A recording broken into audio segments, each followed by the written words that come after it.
তো হ্যালো বন্ধুরা, আশা করি তোমরা সবাই ভালো আছো। তো আজকে সকালবেলা রোজকারের মতন বেরিয়ে পড়েছিলাম গাড়ি নিয়ে ভাড়ার উদ্দেশ্যে। তো সকালবেলা কিছুক্ষণ ওয়েট করার পরে পাশের থেকে একটি পিক আপ আসে র্যাপিডোতে, যে ড্রপ ছিল নাগেরবাজার আইএলএস হসপিটাল। তো ম্যাডামকে পিক আপের জন্য দাঁড়িয়ে আছি। এটির ফেয়ার দেখিয়েছিল আমাকে 316 টাকা। দেখা যাক লাস্টে কত দেয়। তো লাস্টে আমাকে 316 টাকাই দিয়েছিল। তো ওখান থেকে আরেকটি বুকিং আসে ইয়মি সিটির থেকে, যেটি ড্রপ ছিল কাশীপুরে।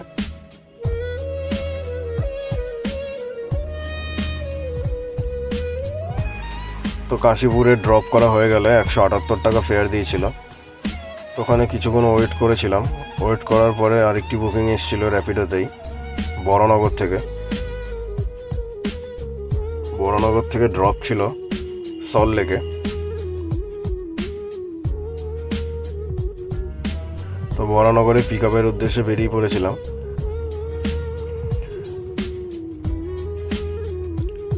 এখন যেখানেই ড্রপ দিচ্ছে সেখানেই কিছুক্ষণ না কিছুক্ষণ বসে থাকতেই হচ্ছে, কারণ এখন একটু বাজারটা ডাউন আছে কলকাতাতে। ক্যাবের অবস্থা খুবই খারাপ যাচ্ছে। তো সল্টলেকে ড্রপ করা হয়ে গেল, 225 টাকা ফেয়ার কালেক্ট করে দেখছি 17 টাকা মাইনাস আছে। তো 17 টাকা মাইনাস থাকার কারণে কোনো অর্ডার আমি অ্যাকসেপ্ট করতে পারছিলাম না। তো ওয়ালেট ব্যালেন্সটা ক্লিয়ার করার পরে সল্টলেকে দুপুরে লাঞ্চটা করে নিলাম।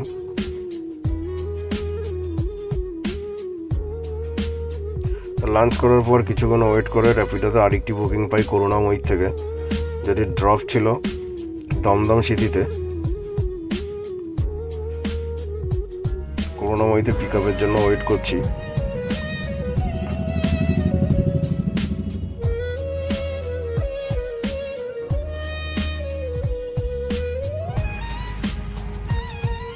দমদম ড্রপ করে 244 টাকা ফেয়ার কালেক্ট করে একটি বুকিং পেয়ে গেছিলাম সাথে সাথে উবেরে। এটি পিক আপ ছিল দমদম স্টেশন থেকে। দমদম স্টেশন থেকে ড্রপ ছিল এয়ারপোর্টে। তো দমদম স্টেশনে পিক আপের দিকে এগিয়ে যাই।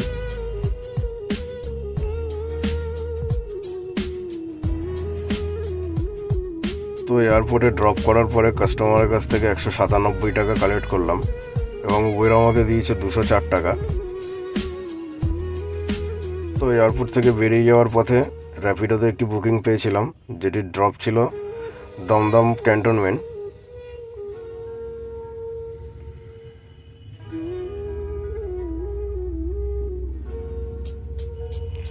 তো দমদম ক্যান্টনমেন্ট ড্রপ করার পরে দেখছি আরও 120 টাকা আমাকে ওয়ালেট ব্যালেন্সে দিয়েছে।